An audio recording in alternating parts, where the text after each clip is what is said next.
Түлкі мен қасқыр ертегісі.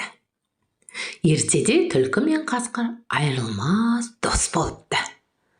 Бір күні екеуі жортып келе жатып, жол үстінде жатқан бір кесек еттің үстінен шығыпты. Еттің түлкінің де, қасқырдың да жегісі келеді. Қасқыр қасындағы түлкіге: «Ал, сен жей ғой, достым», депті жол беріп. Түлкі арсалаңдай күліп: «Менің аузым ораза ғой, достым, білмеуші ме едің? Сен ақ жей бер», дейді.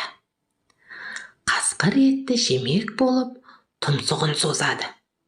Енді шетінен тістей бергенде мойнын қақпан қауып алады. Ет бір шетке ұшып түседі. Түлкі етті қағып алып қылғи салады. Мұны көріп тұрған қасқыр: «Ей, достым-ау, сенің аузың ораза емес пе еді?» деп сұрайды. Түлкі қылмың қағып: «Менің аузымдағы ораза ашылып, сенің мойныңа түсті ғой, достым», деп зыта жөнеліпті.